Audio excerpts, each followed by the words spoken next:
Bonjour à tous, je vous propose de continuer sur un autre regard croisé. Cette fois-ci, il va s'agir de nos actions, de nos comportements. À savoir, pourquoi est-ce que finalement les actes de notre vie quotidienne ne sont pas sans conséquences ? Sans conséquences évidemment en matière environnementale.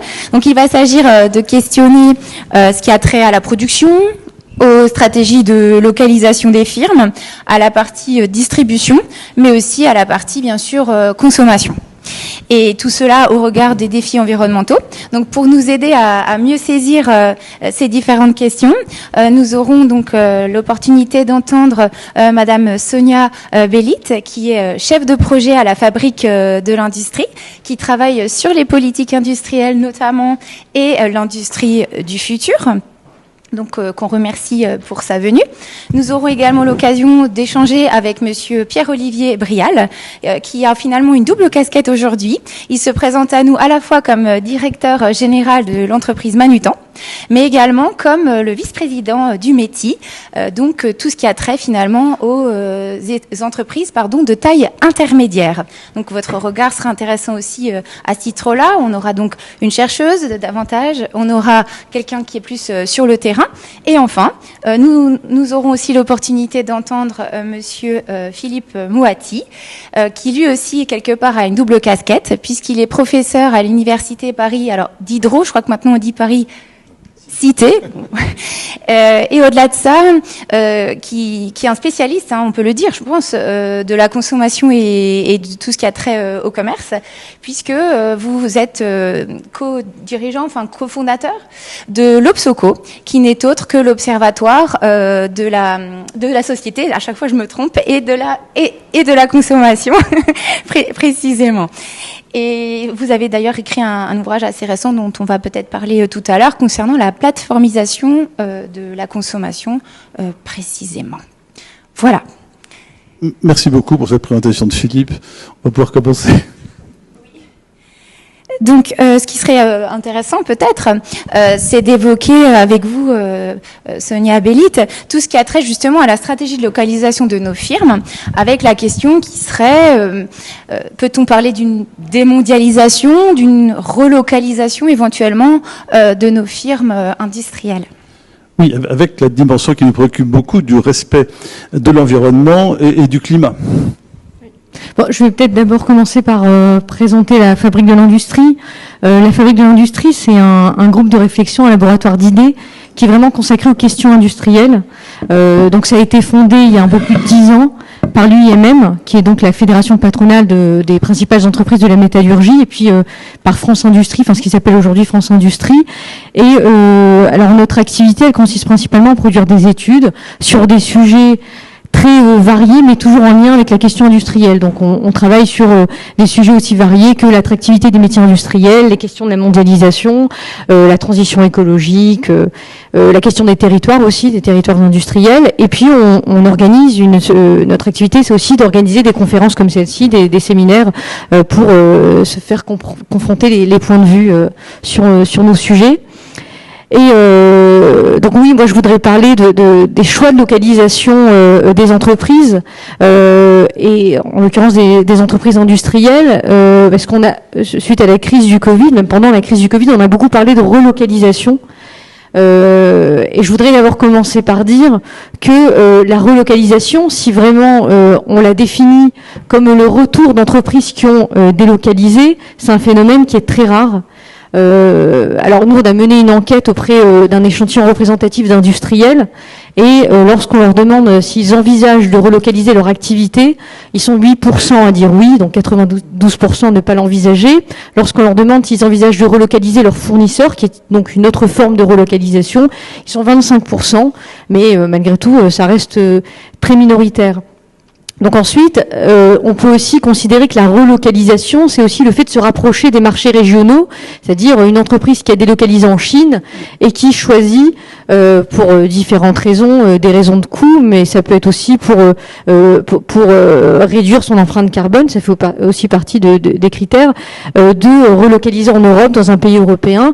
Et là, effectivement, on observe depuis le début des années 2000 un phénomène de régionalisation des chaînes de valeur. Donc ça, c'est une deuxième forme de relocalisation qu'on observe. Et puis enfin, une troisième forme de relocalisation qui est, c'est une acception un peu plus large. Là, on est sur des arbitrages. Et donc, on va plutôt finalement parler de nouvelles localisations, d'arbitrages favorables à la France ou à l'Europe. C'est-à-dire qu'un constructeur automobile qui hésite entre ouvrir un nouveau site de production au Maroc ou en Chine plutôt qu'en France, voilà, s'il décide d'ouvrir ce site de production en France, on peut aussi considérer que c'est une relocalisation dans la mesure où ça se fait, c'est un choix qui est favorable à la France.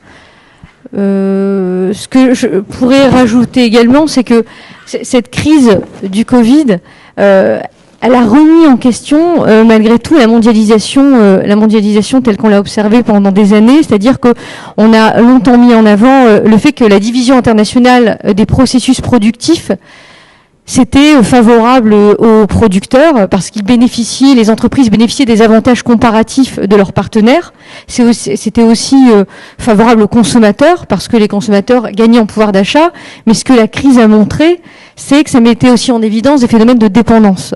Et ça, on a pu l'observer pendant la crise avec la pénurie de masques. On a pu aussi l'observer au moment de la reprise de l'économie, du redémarrage de l'économie avec la pénurie des semi-conducteurs. On l'observe encore aujourd'hui avec la guerre en Ukraine, avec des risques de rupture d'approvisionnement. Et donc, ça remet aussi en question cette mondialisation. Alors, je parlerai pas de démondialisation, mais en tout cas, de raccourcissement de chaînes de valeur, de choix de localisation qui pourront plus facilement se faire en faveur de la France ou de l'Europe, tout simplement parce que les entreprises craignent des ruptures d'approvisionnement. Ça, c'est un premier argument. L'aspect écologique peut aussi être un argument en faveur de la relocalisation. Et oui, c'est ça. Ça me semble très important que vous souligniez ce propos. C'est qu'il est question de souveraineté économique, mais aussi l'enjeu écologique, finalement, il est secondaire. Il apparaît comme secondaire. En réalité, ce qui va expliquer les choix de localisation, les relocalisations, la réindustrialisation, c'est plutôt d'abord le coût. D'ailleurs, les entreprises qui relocalisent, c'est souvent, ou qui se localisent en France, c'est souvent parce qu'elles peuvent automatiser. Donc, dit autrement, elles peuvent compenser l'écart de coût de main-d'œuvre qui existe entre la France et les pays étrangers. Bon, voilà, c'est l'argument principal. Malgré tout, il y a des entreprises aussi qui choisissent de se localiser en France au plus près des consommateurs parce que c'est aussi un argument, c'est aussi un élément finalement de compétitivité hors coût. Voilà, parce que pouvoir produire au plus près des consommateurs, ça va s'appeler tout simplement aux clients. C'est un argument en faveur de l'environnement. Donc ça en fait partie, mais c'est pas l'argument principal, c'est sûr. Oui, ça évoque un point qu'on a évoqué précédemment. Est-ce qu'on a une idée du coût écologique de la mondialisation par rapport à la recherche? C'est une énorme question. Oui, je donnerai pas de chiffres, mais en revanche, ce qu'on peut dire, c'est que la mondialisation, elle a favorisé le transport, parce qu'à cause de la baisse des coûts de transport, mais malgré tout, ça a augmenté considérablement donc le transport de marchandises. Alors ensuite, c'est surtout le transport routier, c'est ce qui est le plus émetteur. Je crois que ça représente 20% des émissions de CO2, donc et notamment au niveau intra-européen, c'est là où on va plutôt favoriser ce moyen de transport, effectivement. Alors autre chose aussi, ce qu'on a pu observer, c'est du dumping environnemental, c'est-à-dire que des entreprises vont choisir de localiser leur activité très polluante dans des pays où les normes environnementales sont moins contraignantes. Et d'ailleurs, il y a des études, il y a des économistes qui ont montré que la mise en place de réglementations environnementales, de normes environnementales dans les pays développés, ça a transformé les pays, on va dire, à bas coût en terre d'accueil des activités polluantes. Et finalement, si les émissions de CO2 ont pu baisser dans les pays développés, ça s'est traduit par une augmentation des émissions de CO2 dans les pays à bas coût, avec un effet global même négatif, parce que dans ces pays-là, on va produire avec des technologies moins propres, et puis on va produire, la demande va augmenter puisque les produits sont fabriqués à plus bas coût, donc à un prix inférieur, donc avec une production également qui augmente. Donc on a même un coût global qui est même négatif, et ça a été montré. Oui, donc on sent bien l'enjeu de relocaliser, ça veut dire aussi relocaliser relocaliser ces déchets, notamment quand on évoque l'industrie textile, la teinturerie, etc. On sait que ça peut produire des dégâts dans les pays en développement. Alors ça, c'est l'analyse qu'on peut en faire de manière plutôt macroéconomique. Et sur le terrain, alors Monsieur Brial, est-ce que c'est aussi simple à réaliser que cela? Comment on fait concrètement quand on a une entreprise pour relocaliser ou en tout cas tenir compte des enjeux environnementaux? Avant de laisser la parole à Pierre-Olivier Brial, je voudrais rappeler que vous pouvez poser des questions par SMS au 06 35 60 20 63. Je pense que c'est... Non ? C'est dans le chat, c'est ça ? D'accord. Je vous laisse la parole. Très bien, bonjour à toutes et à tous. Alors peut-être en 2 mots, Manutan, donc on est une ETI du secteur de la distribution. ETI, c'est entreprise de taille intermédiaire. On est 2200, la moitié en France, l'autre partie en Europe. On est très implanté dans les territoires en France, qu'on est à Gonesse, à Vosges, près de Saint-Étienne, tout près de Strasbourg et à Niort. Et notre métier, c'est d'équiper les entreprises, donc les entrepôts en matériel de stockage, les services généraux, voilà, tout ce dont a besoin une entreprise pour fonctionner, et aussi des marques qui sont plus connues dans le monde de l'éducation, comme Casa Sport, Pichon, Manutan Collectivité, l'ancienne Camif Collectivité, où là, on vend du mobilier scolaire, de la fourniture scolaire. Donc on a des entrepôts, on a une quinzaine d'entrepôts, des sites marchands, des commerciaux, commercialisent cette offre, on vend des centaines de milliers de produits. Et pour le métier, en 2 mots, donc le métier, c'est le mouvement des ETI. Donc les ETI, c'est quoi? C'est une catégorie d'entreprises statistiques qui commence à 250 employés, qui va jusqu'à 5000. C'est une catégorie qui est très industrielle, 34% dans l'industrie. C'est une catégorie qui est dans les territoires, 75% des ETI ont leur siège en dehors des grandes métropoles. C'est la catégorie, on le sait très peu, mais qui crée le plus d'emplois nets. Par exemple, sur la période 2009-2015, c'est la seule catégorie qui a créé de l'emploi net. Et c'est une catégorie à 75% familiale, donc un capital patient de long terme. Il y en a 5400 en France, 12 000 en Allemagne, et ça explique notamment tous les sujets de territoire qu'on a connus dans les territoires, de cette désindustrialisation. Ça s'explique par ce manque de TI. Voilà, donc j'interviens à double titre. Alors par rapport à votre question, je trouve que déjà l'intitulé sur nos comportements, il révèle tout le paradoxe dans lequel on est aujourd'hui et la complexité d'associer les comportements avec ce qu'on a envie de faire, ce qu'on peut faire, etc. Aujourd'hui, je pense qu'il n'y a plus trop de questions sur le pourquoi. Et finalement, s'il y en avait encore cet été, je ne sais pas si c'est totalement lié, ce qui n'est pas lié, mais en tout cas, aujourd'hui, tout le monde se dit, ok, oui, on est face à un mur et il faut y aller. Et donc là, on est plus aujourd'hui au niveau des entreprises dans le comment j'y vais, en assurant ma pérennité quand même court terme. Parce que la réalité, c'est que mes clients aujourd'hui, ils achètent des produits, cette typologie de produits, et que je peux pas du jour au lendemain dire à tous mes collaborateurs, on va tout changer. Voilà, on a une réalité sociale, on a une responsabilité, on a une réalité économique, et donc comment agir? Alors la première chose d'abord, c'est de se tourner vers ses clients, c'est-à-dire qu'il y a réindustrialiser, c'est une chose, et je vous dirai 2 mots. Mais la première, c'est nous en tant qu'entreprise, comment on peut inciter nos clients à aller à réaliser leur propre transformation environnementale et à acheter de façon plus responsable. Concrètement. Comment? Alors, la première action, c'est d'ailleurs, je pense que c'est d'accepter de faire acheter moins. C'est-à-dire que le produit le plus économiquement responsable, environnementalement responsable, c'est celui qu'on n'a pas acheté. Et je crois que là, il y a un peu un saut dans le vide, mais nous, on le voit chez Manutan. Aujourd'hui, quand on travaille avec nos grands comptes, alors nous, on vend des centaines de milliers de références, donc des centaines de milliers de livraisons, etc. Donc, on a un impact environnemental. Mais commencer à lui dire, là, vous achetez trop, là vous devriez ne pas acheter, c'est le lâcher-prise qui consiste à dire je vais fidéliser mon client parce que je vais lui montrer que il peut arrêter de consommer à certains endroits. Moi je crois que c'est aussi très vrai dans le grand public, c'est-à-dire que si demain vous allez dans une enseigne pour acheter un produit et qu'ils vous disent non mais là vous n'avez pas besoin de ce produit-là, ne l'achetez pas celui que vous avez, dans le long terme ça fidélise. Donc moi je pense que c'est un vrai aujourd'hui saut dans le vide qu'il faut bien travailler, mais de se dire que la non-consommation est un facteur de relation long terme avec un client. Alors le deuxième élément, qui est ensuite, parce qu'il faut quand même qu'on vende, et puis on a besoin de produits, c'est comment on éclaire le consommateur. C'est-à-dire qu'aujourd'hui, souvent, le consommateur ne sait pas le vrai coût d'un produit. Et donc on a des exemples à la Fnac, par exemple. Nous, ce qu'on fait chez Manutan, c'est qu'on peut maintenant, sur beaucoup de catégories, filtrer par le coût social, l'empreinte environnementale, le prix. Et donc un client peut dire, je sélectionne là-dessus, tiens, ce produit-là est un peu plus cher, par contre il fait travailler des entreprises de l'insertion, il est produit en Europe ou il est produit en France, comparé à ce produit-là qui est produit en Chine, etc. Donc là on éclaire le consommateur et on oriente ses comportements. Oui, donc finalement vous nous rappelez par votre propos à l'instant que l'économie circulaire serait la ça c'est encore un autre, serait... ça c'est encore le troisième volet. D'accord. J'arrive, là on est encore dans du produit neuf. Et on dit par contre dans ce produit-là, voilà ces critères, et donc j'oriente vers les produits qui sont le plus favorables à l'environnement ou socialement. Et ensuite, est-ce que ça a vraiment un impact en fait dans votre pratique quotidienne? Oui, nous aujourd'hui, par exemple, on a travaillé des offres environnementales. On a aujourd'hui 35 000 produits qui ont un label, qui sont certifiés.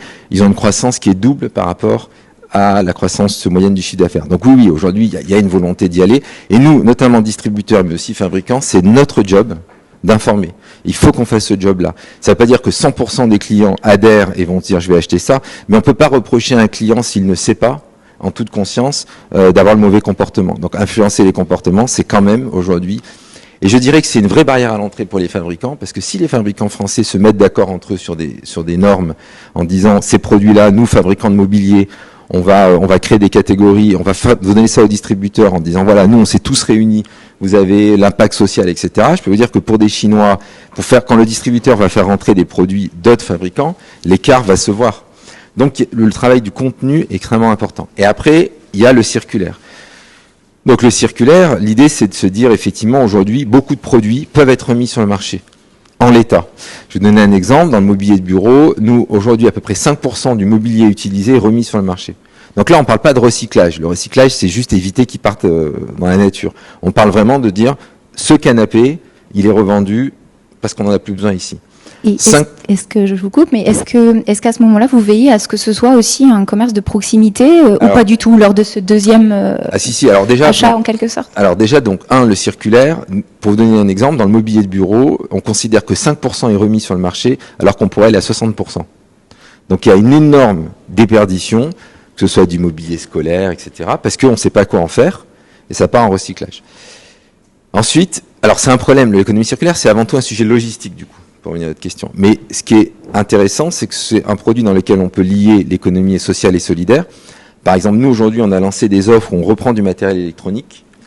C'est fait par des personnes en insertion et ça va dans des entrepôts de proximité en insertion. Alors oui, ça n'a aucun sens de faire voyager un produit à 4000 km qu'on récupère. Donc c'est des circuits nécessairement courts, le circulaire. Donc on reprend le produit, on fait travailler des personnes en insertion et on le remet sur le marché en tant que produit d'occasion. Et là, il y a quelque chose d'extrêmement vertueux qui se met en place, qui est, en tout cas moi dans mon secteur, très émergent, mais qui va exploser. Pourquoi ? Parce qu'il y a quelque chose dans lequel on parle peu aujourd'hui, c'est quand même le Green Act. C'est qu'aujourd'hui, l'Europe a demandé à peu près à 500 000 entreprises, vous allez devoir en 2030 réduire vos émissions et en 2050 arriver à la neutralité carbone. Ça, c'est énorme. C'est-à-dire que moi, l'an prochain, je vais devoir commencer à montrer patte blanche que je réduis mes émissions carbone. Alors là, on sent la contrainte gouvernementale, la gouvernance étatique. Cela étant, est-ce que vous y trouvez des fruits en tant qu'entreprise? Est-ce que vous trouvez à profit à faire cette démarche qui consiste à protéger finalement l'environnement, ou est-ce que ça reste un coût majeur pour vous aujourd'hui? En fait, c'est forcément les deux. C'est forcément un coût. Mais vous savez, quand on a lancé Internet dans les années 2000, c'était un coût très important. Avec au départ, on ne savait pas trop bien où on allait. Mais votre question, elle pose la question du capital. C'est-à-dire que moi, je suis assez convaincu, et au métier, on défend qu'il faut du capital de long terme. Aujourd'hui, l'économie circulaire, là ce matin, j'ai été justement en revue de budget, on met beaucoup de moyens. Est-ce que ça va nous rapporter à horizon de 2-3 ans? Non. Donc si je suis purement un acteur économique rationnel, par contre, est-ce que dans 10 ans, c'est la survie de Manutan? Oui. Parce qu'avec l'European Act, avec la direction qu'on prend, on gagnera des parts de marché, par exemple, face à des gros acteurs américains de Seattle, parce qu'on saura dire à un client, moi, Manutan, je vais vous aider, Vinci, ou telle municipalité, je vais vous aider à réduire votre impact carbone, je vais vous donner l'impact carbone des produits dans les classes, donc je vais vous montrer par classe les réductions que vous arrivez à faire, etc. Mais pour ça, il faut un capital patient, c'est-à-dire qu'il faut un actionnariat qui raisonne à long terme. Et c'est pour ça qu'on promeut beaucoup, nous, l'actionnariat de long terme, parce qu'il faut des acteurs qui sont capables de raisonner à 5, 10, 15, 20 ans. Donc, il y a quand même un excès de financiarisation et de retour sur capitaux à très court terme, qui à mon avis, lui, il doit bouger parce qu'il n'est pas compatible pour le coup. C'est compatible de gagner de l'argent, il faut en gagner au quotidien, mais c'est pas compatible d'en gagner énormément à n'importe quel prix si on veut réussir la transition environnementale. Merci. Qu'en est-il alors du comportement du consommateur, Philippe Moiti? Bien, d'abord les consommateurs, ce sont aussi des citoyens, hein, ce ne sont pas juste des consommateurs, heureusement. Et je ne vais pas vous donner des chiffres pour pas vous abrutir, mais en gros, des enquêtes qu'on réalise à l'Obsoco, donc je signale au passage qu'un grand nombre sont accessibles librement sur notre site, hein, ça peut être des ressources pédagogiques, hein, voilà, n'hésitez pas. Oui, il y a des formes synthèses qui sont faites de ces longues enquêtes, oui. Et on recommande vraiment les enquêtes de les synthèses et les rapports complets, donc les rapports complets, de données sur lesquels accessibles, peuvent faire travailler les étudiants. Voilà, qui peuvent nourrir les cours de façon tout à fait intéressante. Merci. Et donc, sans rentrer dans les détails, effectivement, et ça a été dit tout à l'heure, du côté entreprise, du côté de la population, ça y est, une prise de conscience massive, hein, de la gravité de la situation et du lien qu'il y a entre la situation environnementale et nos modes de vie, nos modes de consommation. Donc ça, c'est quand même un prérequis. S'il n'y a pas ça, il ne peut rien y avoir d'autre, hein. Et donc, on observe un mouvement des consommateurs vers une consommation responsable. Alors après, ça dépend comment on la définit, mais en gros... Sincèrement, quand je vois le comportement de nos jeunes qui ont entre 20 et 30 ans, qui ne peuvent pas se faire à dîner sans passer par Uber Eats, pour pas les nommer, ça m'interroge un petit peu, votre propos. Est-ce qu'on serait vraiment dans une logique de déconsommation, notamment de cette génération? Il faudrait déjà m'expliquer pourquoi Uber Eats serait une consommation non responsable. Si c'est fabriqué dans une cuisine de proximité avec des moyens qui sont peut-être plus écologiquement responsables que d'allumer son four à la maison, enfin, méfions-nous des fausses évidences. Mais ça pose la question, parce que c'est vrai qu'on a des a priori sur le transport, le fait de vous déplacer, voilà. Sans parler du lien social qu'on perdrait peut-être tout de même par ailleurs. C'est un autre sujet. Mais si vous voulez un exemple qui va dans le sens de ce que vous voulez démontrer, c'est plutôt cette appétence des jeunes, et notamment des jeunes diplômés, pour prendre l'avion et faire des escapades à Barcelone, à Lisbonne, etc. Ça oui, là je vous 5 sur 5. En tout cas, voilà, nous on a essayé de mesurer l'intensité de l'engagement des Français dans la consommation responsable, avec une enquête, hein. On a demandé aux gens d'abord de s'auto-évaluer, mais ça vaut pas grand-chose. Mais j'y reviendrai dans un instant, ça veut dire des choses sur les normes sociales. Hein, quand on considère qu'il y a un biais de désirabilité, que c'est bien de dire qu'on fait de la consommation responsable, c'est le signe que les valeurs, les normes sont en train de changer dans la société, et ça c'est aussi une des conditions qui fait que les comportements se diffusent.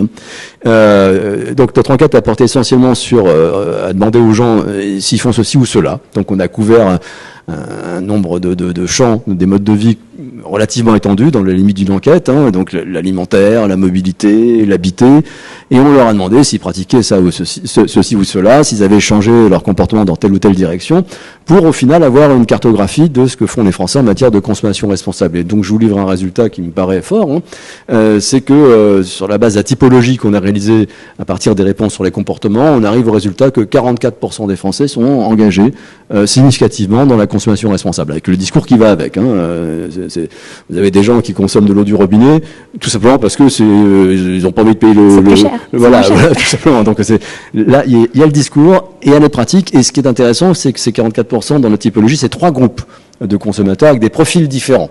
Donc on n'est pas dans la caricature du hipster écolo-bobo, il n'y a pas que ça, si vous voulez. Voilà. C'est pas que du déclaratif, ce sont des pratiques. Du déclaratif sur les pratiques. Voilà, on n'est pas allé vérifier la réalité des pratiques déclarées. Hein. Moi, je suis curieuse de ces pratiques déclarées. Quels sont les 3 sous-groupes alors qu'on arrive à identifier? Très brièvement, parce que je voudrais vous dire d'autres choses. Mais en gros, on a bien un groupe qui ressemble à nos hipsters écolo-bobo. Hein. Donc je vais faire la caricature pour aller vite. Hein. Trentenaire, très urbain, très diplômé. Alors, un discours extraordinairement puissant sur la déconsommation, etc., mais qui finalement consomment pas mal. C'est eux qui partent très souvent en week-end prolongé en avion, voilà, pour aller vite. À côté de ça, vous avez une population un peu plus âgée, j'ai envie de dire, pour être dans la caricature des boomers, quoi. Hein, des boomers qui ont été sans doute un peu militants dans leur vie et qui, sur le tard, avec un niveau de vie de consommation relativement élevé d'ailleurs, hein, voilà, sont engagés là-dedans. Alors, ils présentent la particularité d'être à la fois sensibles aux questions environnementales, mais aussi sociales et sociétales. Ça compte beaucoup pour eux, sans doute un passé de militants de gauche. je suis vraiment dans le cliché. Et le troisième groupe, c'est les très jeunes. On les a appelés les climato-natifs. Et en moyenne, ils sont beaucoup plus jeunes que les 2 autres groupes. Et c'est un peu la génération Greta, quoi. Alors eux, c'est vraiment la question environnementale qui les intéresse. Sociale, sociétale, ça les touche beaucoup moins. Voilà, je ferme la parenthèse. C'est une typologie extrêmement intéressante qu'on retrouve complètement donc sur votre site. Oui. Il y a les 6 catégories qu'on retrouve sur le site. Bravo. Et alors la question c'est que au fond c'est 2021 je crois cette enquête. Est-ce que finalement l'inflation, enfin la situation actuelle, va pas complètement briser cette typologie? Enfin on va en faire une nouvelle, vous allez me dire. Alors. On a une grille de lecture à l'Obsoco des comportements de consommation, mais qui peut s'appliquer à plein d'autres choses, qui doit dire que nos comportements sont la conséquence, le résultat d'arbitrage entre nos idéaux et nos contraintes. Voilà. Donc du côté des idéaux, ça progresse. Je vous ai dit normes sociales, pression sociale d'ailleurs, à se comporter d'une certaine manière. Nos jeunes qui prennent l'avion, on a fait une enquête récemment pour Greenpeace sur le rapport des jeunes à l'avion. Ils prennent beaucoup l'avion, ils aiment vraiment ça parce qu'ils aiment partir loin, mais ils le font avec culpabilité. Donc ça, c'est déjà un point. Parce que, c'est un gain intéressant. Et oui, c'est une incitation. Comme on a du mal, peut-être pour certains, à se balader en ville avec un véhicule très polluant, etc. Donc les normes sociales, c'est très important. Donc les idéaux progressent, mais à côté de ça, il y a les contraintes. Et alors il y a des contraintes qui sont propres à l'individu, notamment les contraintes budgétaires, et vous avez parfaitement raison. Ce contexte inflationniste, par exemple, est en train de faire remonter le prix dans les critères d'arbitrage des consommateurs, les critères de choix des consommateurs, et ça fait descendre les considérations relatives à la responsabilité. Un symptôme flagrant, qui est documenté sur le plan statistique, l'effondrement, on peut parler vraiment d'un effondrement du marché du bio, quoi. Voilà. Donc c'est pas le seul symptôme, mais voilà, c'est très, très clairement. Donc on a à composer entre ces idéaux et ces contraintes, et c'est là que je voudrais élargir un peu le débat et de dire que il faut pas en mettre trop sur les épaules des consommateurs. Parce que la transition écologique, si on attend que ça soit chacun d'entre nous qui change ses modes de vie, on va pas aller bien loin, si vous voulez, par rapport à l'enjeu, l'ampleur des transformations qu'il va falloir engager. Ça va faire beaucoup d'efforts individuels pour un résultat qui sera finalement assez minime. Donc il faut élargir le propos, et ne serait-ce que sur le plan des comportements de consommation, il faut bien comprendre que c'est pas seulement une question de choix individuel. Admettons que je sois effectivement archi convaincu que je suis décidé de rentrer dans de la sobriété à 100%, mais que je vis en zone rurale. Comment je me débarrasse de mon véhicule thermique? On voit bien que, encore faut-il qu'en face de moi, j'ai des offres qui me permettent de consommer responsable, qu'il y ait des solutions responsables, qu'elles soient identifiables, que par exemple, lorsque je peux arbitrer entre différents produits, j'ai l'information pour savoir si le produit est ou non responsable, pour m'orienter dans mes choix. Oui. Donc il faut sortir du paradigme individualiste, c'est une approche collective. Il faut que tout un ensemble de paramètres qui résultent de l'offre marchande, mais également des infrastructures. L'exemple de la mobilité en est un bon exemple. Vous voyez, depuis qu'on a mis des pistes cyclables dans les villes, on peut utiliser la bicyclette auparavant, même si on en avait envie, on avait peur de se faire renverser par des voitures. Donc c'est une affaire collective qui impose d'avoir une vision beaucoup plus générale. Si on veut faire évoluer les modes de vie, il faut que c'est un jeu qui va se jouer à 3, quoi. Et je crois que c'est vraiment important d'avoir ça. Alors justement, on a parlé d'entreprise, on a parlé des consommateurs, et alors quel serait le troisième acteur que vous évoquez clairement? Vous avez vu d'ailleurs qu'on demande aux consommateurs aux gens, à qui incombe en priorité la charge, la responsabilité d'opérer cette transition, massivement c'est d'abord l'État. En deuxième position, les Français nous disent, ce sont les grandes entreprises. En troisième position, le consommateur citoyen. Donc l'État a un rôle évidemment très important à jouer. Comment ? Par la réglementation, en interdisant certaines pratiques, en incitant à des pratiques dites vertueuses, par la carotte et le bâton, notamment la fiscalité. Donc c'est en branle, c'est en mouvement. On a eu la loi climat, auparavant il y a eu la loi anti-gaspi, qui impose. On vient de parler de l'Union européenne qui a un plan extrêmement ambitieux. Donc là c'est en mouvement, si vous voulez. C'est très bien. Il reste un problème majeur que vous avez pointé d'ailleurs. C'est comment on arrive à faire changer radicalement le fonctionnement des entreprises. Donc on voit économie circulaire. On va essayer de faire en sorte que nos déchets reviennent des ressources. Mais l'économie sera jamais complètement circulaire. Il y a forcément toujours de la déperdition. Et la gestion de la circularité a un coût écologique. Donc, faut pas se leurrer. Donc, le problème, c'est quand même, on est dans une économie dont le moteur, c'est la croissance. Et à l'échelle des entreprises, et vous êtes confronté à cette contradiction, la prospérité dépend des quantités vendues. Vous avez besoin de croissance, et la croissance, elle passe massivement par les quantités vendues. Donc, vous pouvez à un moment donné dire, moi, je vais inciter mes clients à acheter moins, donc je vais vendre moins, mais vous en faites un argument de différenciation. Vous pensez grâce à ça à les fidéliser, à en conquérir de nouveaux. Mais si tout le monde joue ce jeu-là, ça marche plus, si vous voulez. Donc, il y a une vraie nécessité d'engager une réflexion sur les modèles économiques d'entreprise pour dissocier la prospérité des entreprises, leur rentabilité, et la consommation de ressources. Et donc là, il y a un chantier énorme qui s'ouvre. Il va falloir des incitations de l'État, il va falloir aussi des entrepreneurs qui réfléchissent à comment on sort de cette logique infernale. Et vous voyez qu'on dépasse de beaucoup le petit geste du quotidien, parce que là, on va toucher au cœur du réacteur, c'est-à-dire le fonctionnement du capitalisme. Oui, c'est un changement de paradigme complet que vous évoquez là. Complet. En gros, il faudrait revenir à la finalité de l'activité économique. Avec le capitalisme industriel, on a pensé que la finalité de l'activité, c'était de produire des biens et des services. Non, la finalité de l'activité économique, c'est de satisfaire des besoins. C'est, pour parler avec un jargon d'économistes des services, c'est de produire des effets utiles. C'est ça que produit une économie. Elle produit des effets utiles pour les populations. Elle contribue à résoudre des problèmes que les gens rencontrent. Voilà. Et il se trouve qu'avec le capitalisme industriel, on a considéré que le bon moyen d'apporter des effets utiles aux gens, c'est de produire des objets et de leur vendre. Voilà. Mais finalement, si on y réfléchit bien, il y a un tas de situations où pour offrir efficacement des effets utiles, on peut faire mieux que de les encapsuler dans des objets manufacturés et d'en céder le droit de propriété. Donc l'enjeu, c'est d'arriver à un modèle économique global où on va optimiser le ratio effets utiles au numérateur sur ressources consommées, que ce soit des matières premières ou de l'énergie. J'allais dire, parce qu'il y a quand même la contrainte de la rareté de ces ressources. Absolument. Répondre aux besoins, c'est une chose, mais la vraie difficulté, c'est comment on fait quand les ressources deviennent rares. On commence à l'entrevoir, en fait, les manières d'optimiser ce ratio. Il faut donc dématérialiser l'économie, pour le dire vite. C'est pas gagné. Donc c'est la condition pour réussir le fameux découplage. Comment on arrive à faire quand même de la croissance, mais en réduisant la consommation de ressources. Pour l'instant, on n'en voit pas le début du commencement. On est en découplage relatif, le découplage absolu, on l'a toujours pas. Donc les quelques voies qu'on peut entrevoir, je suis pas sûr que ça soit suffisant. Je vous dis les choses tout à fait sincèrement. L'économie de la qualité.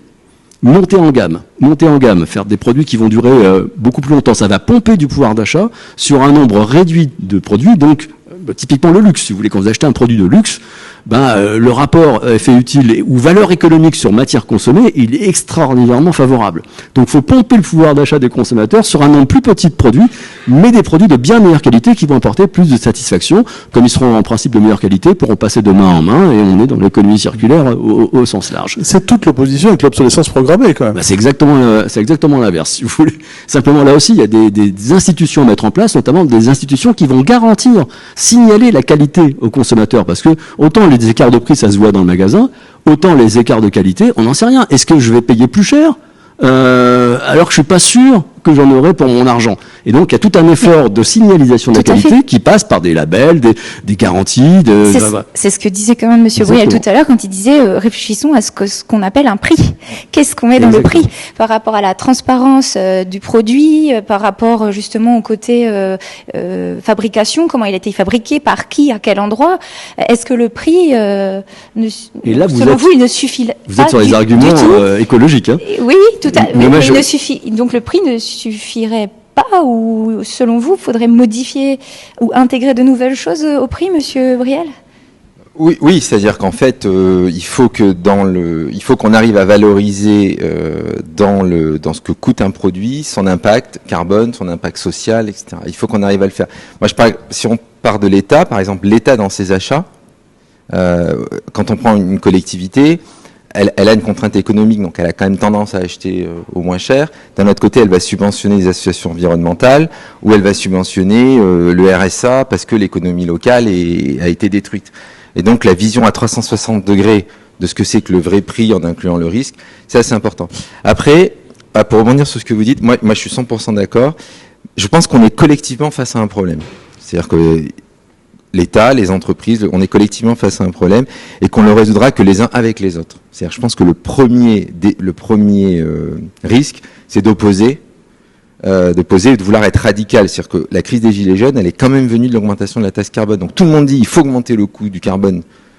Et puis le jour où on le fait, pour plein de raisons, mais la France a fait à ça. Donc soit c'est les uns avec les autres, soit, à mon avis, on basculera dans un système qui ne permettra pas d'associer l'économique, le social et l'environnemental. Alors après, sur l'État, moi je pense qu'on en attend quand même beaucoup de l'État. L'État déjà, il dépend aussi des innovations à sa disposition. Donc il faut que les industriels innovent, et ça c'est notre responsabilité d'entrepreneur. C'est-à-dire que quand on arrive à créer des systèmes où la déperdition de CO2 ou la consommation est bien moindre, ça donne quand même à l'État des moyens d'agir. L'autre élément, On a beaucoup travaillé au niveau du métier à la co-construction avec l'État. C'est-à-dire que le problème des trajectoires, c'est que si elles sont trop rapides, on n'arrive pas à les faire. Et donc, il faut qu'avec l'État, on s'associe en disant, on remet pas en cause la trajectoire. Par exemple, d'arrêter l'usage de tel pesticide ou tel. Par contre, on travaille ensemble à la modalité de mise en application. Parce que parfois, ça crée des effets de bord où, du coup, la France est plus royaliste que le roi. On déporte ailleurs, du coup, la production. Et en fait, nous, on déporte notre CO2. Donc, il faut s'asseoir les uns avec les autres pour résoudre ce problème. Il faut que les filières travaillent ensemble. C'est-à-dire que nous, on doit travailler avec nos concurrents. Parce que si avec nos concurrents, on dit on va ensemble travailler la donnée qui va informer le consommateur, on est beaucoup plus puissant. On va créer on va créer des barrières à l'entrée.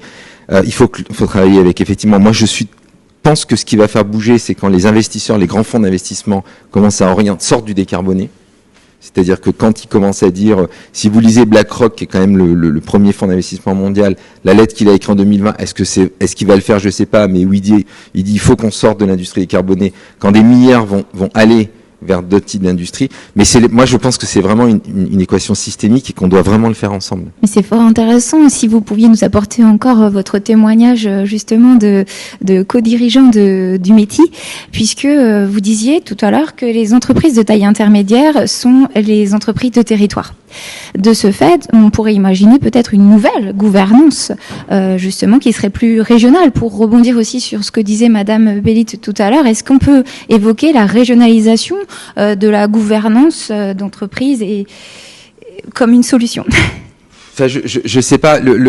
Si on parle de gouvernance, moi, si je prends mon point micro, c'est-à-dire ce que je vis, et peut-être en se disant que c'est un peu le même sujet macro. Si aujourd'hui, je me dis, je dois réduire mon empreinte carbone, voilà, je dois la réduire de 10%, je dois payer mes collaborateurs, je dois continuer, et même à les augmenter, donc je dois séduire mes clients, je suis complètement d'accord, il faut que j'arrête de vendre, donc je suis face à une logique complètement paradoxale. La question pour moi, c'est comment je passe du ou au et. Et moi, je pense que la question aujourd'hui, elle est vraiment dans la gouvernance collective. C'est-à-dire que je pense que le temps où une seule personne a la réponse à cette solution, c'est impossible. Donc, je crois beaucoup aussi à des gouvernances de diversité, de mixité. C'est-à-dire que il faut qu'on arrive à s'asseoir. Et moi, je vois plein de moments où collectivement, on sort la solution. Mais le directeur commercial, si je lui dis ce qu'on va vendre, tu vas faire moins de business, tu n'auras plus ton bonus. Même si c'est un gars convaincu de l'environnement, il me dira non. Par contre, si je lui dis, attends, avec ça, on va réduire l'empreinte carbone, c'est un axe de différenciation face à Amazon, par exemple. Si j'explique en interne aux acheteurs et là, on crée des mouvements extrêmement positifs où on voit des effets. Et je pense qu'on doit réussir ça au niveau de la société, les uns avec les autres, parce que sinon, c'est trop compliqué à résoudre seul, quoi. C'est vraiment très compliqué, le sujet. Dès que vous tirez un fil, il y en a un autre qui apparaît, quoi. On parlait tout à l'heure, je pense que c'est un bon exemple, des ressources. C'est-à-dire, avec l'électrique, on se crée des nouvelles dépendances. Donc, démondialiser aujourd'hui, si c'est pour dire, mais demain, j'ai plus accès à la matière qui me permet de décarboner. Donc, je pense que c'est un sujet de systémique, collectif et de travail en commun. Enfin, nous, on milite beaucoup pour ça. Il y a aussi une question, une réaction par rapport à ces questions de gouvernance et d'actionnariat, en fait. Est-ce qu'il n'est pas nécessaire d'avoir un actionnariat assez stable pour prendre des décisions qui ont un impact de long terme? C'est fondamental. C'est-à-dire qu'une société qui est gérée à 3-4 ans n'a aucun intérêt à faire de la transition environnementale, mais aucun intérêt. C'est pas du tout ce qu'on investit en ce moment. On a investi sur un site où on a mis 20 millions de plus pour que le site soit HQE. J'ai 10 personnes en ce moment, alors à notre échelle, qui travaillent sur l'économie circulaire. On a embauché 5-6 personnes pour aller récupérer, parce que je vous raconte pas pour récupérer l'information de l'impact CO2 d'un produit. Facile à faire, etc. Tout ça, est-ce que j'en ai besoin à 2-3 ans? Non. Donc si aujourd'hui notre actionnaire était en train de se dire je vais vendre l'entreprise, il ne faut pas le faire, vraiment. Hein. C'est pour ça que je ne vais pas trop m'étendre là-dessus, mais le sujet de la transmission qui est vu en France comme on fait un cadeau aux riches, mais c'est stupide. La transmission du capital, elle est fondamentale pour être à moyen terme. Je vais être très polémique. Le sujet de l'ISF, en fait, on n'a jamais dit la réalité. C'est qu'on a sorti les parts entreprises de l'ISF parce que des familles qui sont nombreuses le capital était dispersé, donc se vendait. Or, c'est absolument indispensable d'avoir une vision à moyen terme. Les coûts de production, on a quand même financé en France le coût de la collectivité en augmentant massivement le coût de production. C'est-à-dire que produire en France, l'écart des coûts de production, c'est entre 50 et 70 milliards avec l'Allemagne. Et donc aujourd'hui, quand on approche ce sujet de transition environnementale, il faut sortir des dogmes, réfléchir à 360 et effectivement se dire que transmettre un capital, c'est pas faire un cadeau aux riches. Transmettre un capital, c'est permettre à une entreprise de se projeter à 10-15 ans pour qu'elle dise ce que je suis en train de faire là, c'est ma survie dans 10 ans. Et moi, j'en suis convaincu, si on va pas vers le circulaire, nous, Manutan, on va mourir parce que face à Amazon, c'est mon axe de différenciation. C'est d'aller voir un client, etc. Mais encore une fois, c'est pas du business de dans 2-3 ans, pas du tout. Et donc, il faut des actionnaires, et nous, on a la chance de l'avoir, qui sont capables de dire, je me projette à 20 ans. Et cette entreprise, j'ai envie de la transmettre, et j'ai envie que cette entreprise-là, elle soit sur ce territoire encore dans 50 ans. Oui, la notion de territoire me semble intéressante, d'autant que finalement, elle va permettre, de vous évoquer ça tout à l'heure, de créer aussi de l'emploi. Sonia Bellit, vous aviez évoqué cet aspect-là aussi dans notre discussion, c'est-à-dire que relocaliser, si on veut être transparent dans le message qu'on envoie aussi aux salariés, ça voulait dire peut-être de l'emploi sur place, une économie plus locale. Est-ce que c'est une utopie ou est-ce que vous constatez ce genre de choses dans vos recherches ? Enfin, au-delà de la relocalisation, oui, l'industrie, c'est un secteur qui est... Alors, par contre, si on relocalise, c'est surtout parce qu'on peut automatiser. Donc, c'est pas ce qui va créer de l'emploi. Malgré tout, l'industrie, c'est une économie qui a beaucoup d'externalités. On dit qu'un emploi dans l'industrie, ça crée 2, voire 3 emplois dans les autres secteurs. En plus, ça a été documenté. L'industrie, c'est un secteur qui crée des emplois en moyenne plus qualifiés, mieux rémunérés. Donc ça, c'est sûr que c'est un argument en faveur de l'emploi. Mais je voudrais rebondir sur le rôle de l'État. Alors effectivement, moi, je pense aussi que l'État a un rôle essentiel dans la transition écologique, parce que, par exemple, dans l'automobile, la transition vers l'électrique, bon, il y a des PDG, des PDG qui expliquent bien que si l'État n'avait pas imposé cette transition vers l'électrique, il n'irait pas spontanément. En plus de ça, ça demande aussi des investissements colossaux qui sont avec beaucoup de barrières à l'entrée. Et je dirais que le rôle de l'État, il est aussi là. L'État est aussi là pour aider à financer, à orienter aussi les investissements vers les bonnes innovations. Aujourd'hui, on parle d'hydrogène décarboné, de batteries électriques, etc. Si l'État il ne fixe pas un cap, et je dirais même à travers des dispositifs comme France 2030, le programme d'investissement d'avenir, si il n'aide pas à financer ces investissements très lourds, on ne peut pas attendre des entreprises qu'elles y aillent, je dirais, spontanément. Donc l'État doit être là aussi pour ça. C'est très étonnant le retour de l'État dans les économies. En fait, on le voyait ce matin avec les intervenants. En fait, entre autres, je pense le rachat prévu d'EDF par l'État. Enfin, il y a un retour de l'État qui est absolument colossal devant les défis colossaux qui se présentent à nous. Vous avez évoqué Amazon. Je voulais dire une chose sur Amazon. Vous avez beaucoup travaillé sur cette entreprise. Vous avez écrit votre dernier ouvrage sur la plateformisation et sur Amazon. Ouais, Amazon, on pourrait en gros, le mouvement de plateformisation en tant que tel, c'est le fait que entre l'offre et la demande, vous avez une plateforme numérique qui crée la jonction entre les deux, quoi. En tant que tel, c'est ni bien ni pas bien. Enfin, c'est neutre. Maintenant, effectivement, le symbole de cette plateformisation, ce sont quelques géants qui ont une position dominante sur le marché, parce que l'économie des plateformes conduit naturellement à la concentration. Et dans la consommation, les deux leaders mondiaux, c'est Alibaba en Asie et c'est en Occident, c'est Amazon. Et on pourrait effectivement dire que là, on est encore sur des modèles qui poussent au crime, quoi, en quelque sorte, par un marketing digital relativement sophistiqué, par l'abondance de l'offre, 300 millions de produits accessibles aux consommateurs français, 300 millions de produits, là où un hypermarché en comprend 80 000, quoi. Vous voyez, on n'est pas sur le même ordre de grandeur. Une logistique à service client en béton, etc. Donc c'est évidemment un autre visage de l'hyperconsommation, quoi. Mais attention, Amazon est une entreprise très innovante. Et dans son intérêt personnel, elle cherche sans arrêt à se différencier, à explorer de nouvelles voies. Et je ne serais pas étonné qu'Amazon nous surprenne par une approche de la consommation qui soit radicalement différente. Moi, je travaille depuis longtemps sur les modèles dits serviciels. C'est, je pense, là aussi, une manière d'arriver à dématérialiser l'économie. Hein. Comme je disais, en fait, l'important, c'est pas de vendre des produits, c'est d'apporter les solutions et de fournir des effets utiles. Et bien, si on regarde attentivement ce que fait Amazon, notamment aux États-Unis dans la santé, on se rend compte que c'est peut-être encore cette entreprise qui risque de prendre le lead sur l'exploration de nouveaux business models. Et ça serait quand même bien dommage que les entreprises françaises se laissent distancer par rapport à ça, quoi. Mais, j'aurais quand même vous parler d'une entreprise française qui fait des choses tout à fait intéressantes. Decathlon, effectivement. Alors, c'est pas en France, c'est en Belgique que Decathlon est en train de mener une expérimentation remarquable, et qui donne plein d'espoir, en fait, parce que c'est une entreprise de mass market, hein, un des symboles de la grande distribution non alimentaire, consciente, comme d'ailleurs la plupart des enseignes de la nébuleuse Mullier, que ce modèle est un peu à bout de souffle, hein, et pas seulement pour des questions environnementales, simplement des questions d'efficacité commerciale, quoi.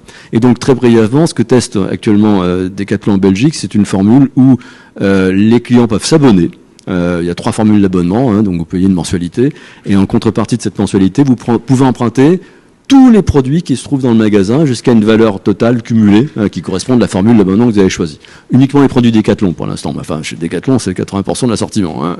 Voilà. Donc, en gros, vous laissez le tennis, vous prenez une raquette. Au bout d'un mois, c'est pas votre truc, vous laissez, vous passez les clubs de golf. Vous avez des enfants qui ont le tort de grandir.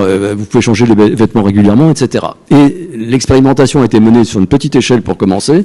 Ils vont passer à l'échelle supérieure parce qu'ils ont fait le bilan que non seulement ça a rencontré l'adhésion des consommateurs, mais ça augmente très substantiellement la rentabilité de l'entreprise. Donc voilà, dans quelle direction il faut réfléchir, comment on trouve des business models qui redéfinissent la manière d'aborder la consommation en allant à l'essentiel, satisfaire l'attente d'effets utiles et apporter des solutions, donc une approche dite servicielle, et qui peut, si c'est bien mené, améliorer la rentabilité. Simplement, actionnariat patient, qui est prêt à jouer le jeu, hein, à tester le truc, grandeur réelle, à se donner le temps. Il se donne 5 ou 6 ans, hein, pour atteindre le seuil de rentabilité. Voilà. Oui, ça fait penser aussi à Michelin, je pense, qui a toute une logique pour ne plus vendre les pneus, mais produire, offrir un service. C'est le modèle de l'économie de la fonctionnalité. Absolument. Voilà. Nous, on vient d'investir, pour donner un exemple, dans une start-up où on va plus vendre du bureau, mais du mètre carré.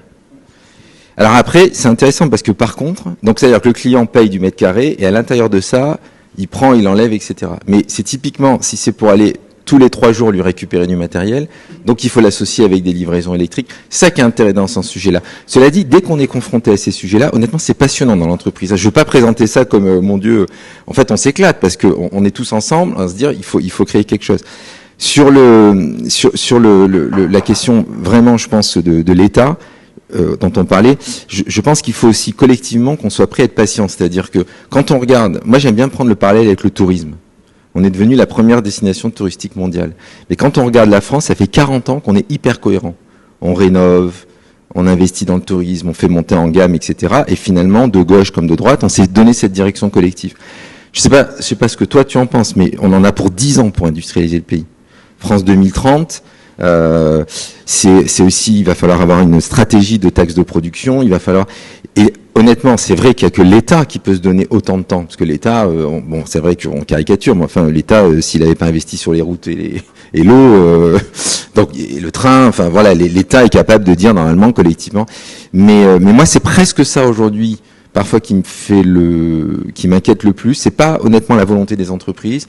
Il y a des modèles, ça va être compliqué, mais l'humanité a toujours été face à des problèmes compliqués. Donc, ok, c'est notre génération, à nous de le faire, quoi, tous ensemble. C'est, est-ce que collectivement, on va être suffisamment patient? Est-ce que les populations vont accepter ce que ça demande de se projeter à 10-15 ans? Oui, il faut des unes à côté de soi, et voilà, il va falloir dépasser. Moi, je suis d'accord, les individualismes. Je voudrais juste rebondir. Oui, c'est vrai qu'il y a ce paradoxe. À la fois, on veut que l'industrie revienne et en même temps, on la veut pas près de chez soi. Donc ça, c'est un paradoxe. Donc je pense qu'il faut vraiment sensibiliser les gens sur ce que sera l'industrie de demain et que l'industrie de demain, c'est aussi des entreprises pour en citer une comme Carbios, qui est l'une des, enfin, je crois même la seule entreprise au monde à faire du recyclage biologique de plastique. C'est des entreprises comme Vercor aussi, comme qui fait de la batterie électrique. C'est aussi toutes ces deep tech, ces startups qui collaborent avec le monde de la recherche, voire qui viennent de labo de recherche et qui développent des procédés industriels très innovants, bas carbone, qui sont donc en phase avec la transition écologique. Et je pense qu'il faut sensibiliser là-dessus, sur le rôle de l'industrie, et que la transition écologique, elle ne se fera pas contre l'industrie, mais avec. Et comme vous disiez, les petits gestes du quotidien, c'est bien, mais si on veut vraiment réaliser cette transition écologique, ça se fera avec l'industrie. Et c'est en ça, moi je voudrais juste dire un mot, c'est en ça que je trouve merveilleux ce que vous faites. Moi je savais pas que ça existait, parce que il faut qu'on fasse aimer l'entreprise. Et il faut qu'on fasse rêver un peu. Et c'est-à-dire qu'il faut faire rêver sur les technologies. Et donc ça joue aussi dans ce rapport avec l'enseignement. Parce que si nos jeunes aujourd'hui se disent, moi j'ai envie de changer le monde en faisant du compost, c'est très bien. J'ai envie de changer le monde en allant révolutionner la façon dont on fabrique ça, en allant révolutionner du serviciel. Moi, je trouve ça génial. Et parce que c'est bien les petits gestes quotidiens, c'est bien d'aller faire son jardin, mais l'ampleur du sujet, il est massif, quoi. Et donc, il faut qu'on fasse aimer l'industrie, aimer l'entreprise, qu'on explique aux enfants qu'il y a des beaux métiers, etc. Et là, le rôle de l'éducation est vraiment fondamental. Donc, c'est super de... Oui, d'autant que nos jeunes ne sont pas encore chefs d'entreprise, ne sont pas salariés, ne peuvent pas tous encore voter. Par contre, ils le sont déjà presque tous, à savoir consommateurs. Donc, effectivement, ce côté nous semble important. Oui. Il y a aussi un point important sur l'industrie, je pense, par rapport à la souveraineté. Je veux dire, on s'est aperçu avec la guerre en Ukraine, quand même, que avoir une industrie suffisamment forte, c'était quand même un élément tout à fait essentiel. Pour l'industrie militaire, la France se porte pas trop mal, mais enfin, il y a d'autres industries, quand même, où cette dimension de souveraineté apparaît extrêmement importante. Oui, puisque ça a remis en cause l'idée selon laquelle, on va localiser les activités à haute valeur ajoutée, la conception, le marketing, tout ça, dans les pays développés, et les activités de production ailleurs, dans les pays à bas coût. On s'est rendu compte que d'avoir des capacités de production sur le territoire, c'était un facteur de résilience, un facteur de souveraineté. En tout cas, moi, je pense que ça remet en question, ça remet en question la mondialisation. La mondialisation telle qu'elle a existé, telle qu'elle s'est développée pendant des années, et aujourd'hui même, je veux dire, rationnellement, les entreprises prennent en compte dans leur choix, soit d'approvisionnement, leur choix de localisation, le caractère critique de certains intrants, les risques d'approvisionnement. Nouveau rapport au risque avec le Covid. On le sent vraiment, un nouveau rapport de dire, attends, c'est super d'aller là, mais t'es sûr que, donc, doublonne, voilà, nous, on a tendance aujourd'hui, par exemple, à doublonner. C'est-à-dire à dire, OK, on continue à acheter ces produits-là en Asie parce que de toute façon, le client, si on lui sort un transpalette 8 fois plus cher, il n'est pas prêt à l'acheter. En revanche, on doublonne avec tel pays, etc. Donc du double sourcing, comme on dit en bon français, du double sourcing. Ça, moi, je trouve que ça, c'est des comportements qu'on voit de plus en plus. Mais c'est pas rechercher la souveraineté par la réindustrialisation. La seule manière d'être pas dépendant de l'étranger, c'est l'autarcie, quoi. Enfin, et là, on renonce à tous les bénéfices du commerce international. Et l'autarcie est une utopie puisqu'il y a quand même des ressources qu'on ne pourra jamais produire chez nous. Donc, dès lors qu'on admet la spécialisation internationale, on devient dépendant des autres. Donc, la question n'est pas la dépendance, c'est sur quoi on est dépendant. Il y a peut-être des secteurs sur lesquels il faut pas qu'on soit dépendant. Et par ailleurs, quand la dépendance est acceptée, ne pas dépendre d'un fournisseur, d'un site de production, et diversifier les risques. Là, sans doute. Quand c'est possible. Quand c'est possible, effectivement. Quand c'est possible. Là, ce qui va être intéressant, c'est est-ce que l'Alsace va accepter de produire du lithium? Parce que j'entendais, par exemple, qu'on a du lithium en Alsace. Beaucoup.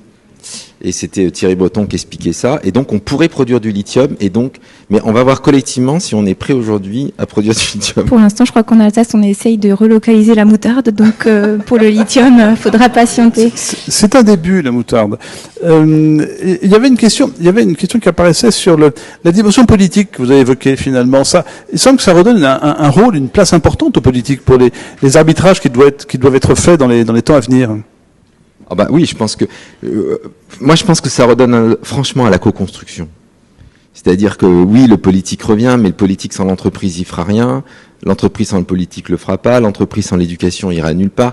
Je pense que il faut comme encore une fois, mais moi je pense que comme c'est complexe, la capacité qu'on va avoir collectivement à s'asseoir, à discuter, à dépasser les individualismes et aller vers ce projet collectif est fondamentale. Mais oui, l'État, il y a des choses qui, de toute façon, moi je trouve que comme toujours, quand on est excessif, l'État peut pas tout faire, mais il y a des choses que seul l'État peut faire. Donc, mais voilà, je pense qu'on a oublié parfois du bon sens et qu'on est allé trop loin, comme dans la mondialisation. Il y a eu plein d'effets positifs. On est probablement allé trop loin. On va revenir, mais c'est toujours pareil. Chaque fois qu'on qu'on met l'aiguille trop à gauche ou à trop à droite, on en paye les coups. Mais oui, il y a des choses qu'il y a que l'État qui peut faire. Mais d'où ma question tout à l'heure de savoir s'il pourrait être intéressant de régionaliser la gouvernance d'entreprise, parce que aujourd'hui on sait très bien que nos firmes elles sont transnationales alors que nos États eux ne disposent que d'un pouvoir sur notre territoire.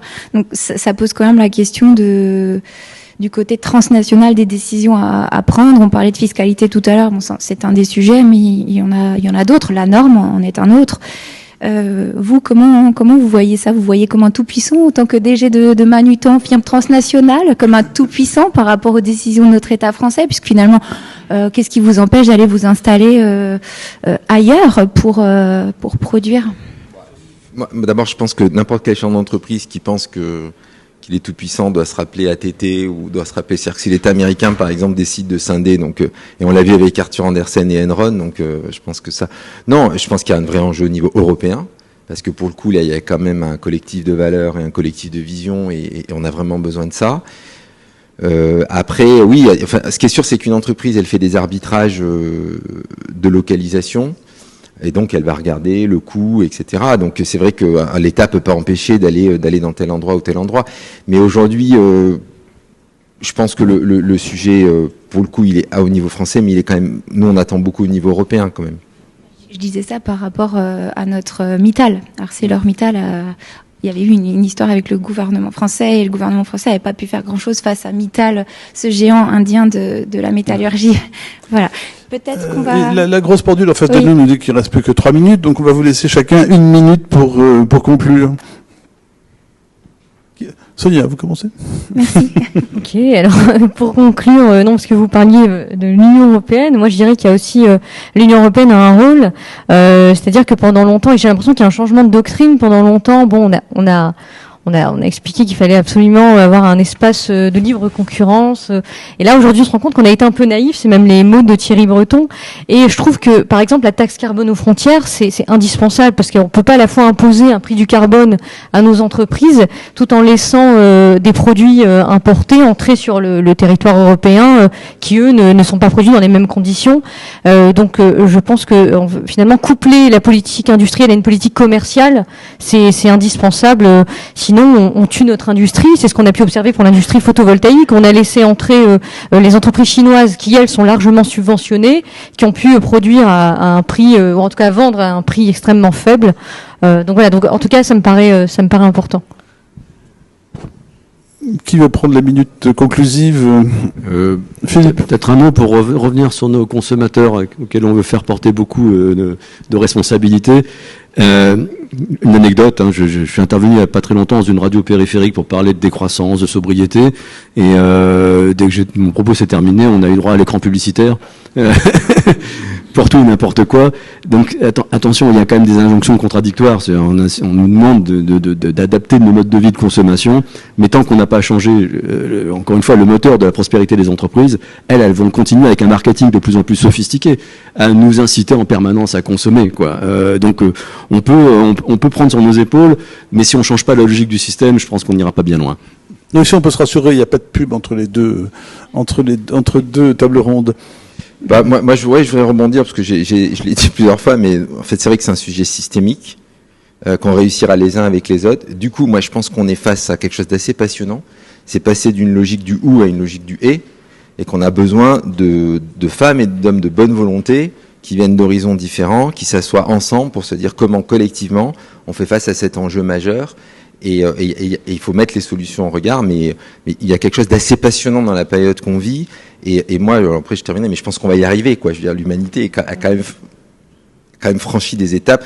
C'est compliqué, mais on a aujourd'hui des solutions. Et si on arrive à créer ces transversalités entre les différentes compétences, je pense qu'on peut quand même sortir plus grand de ce défi qui est face à nous. Merci pour cette note d'optimisme. Oui, j'allais le dire, mais tu m'as soufflé la fin. Eh bien, merci à tous. Merci à vous tous. Merci à tous pour vos interventions.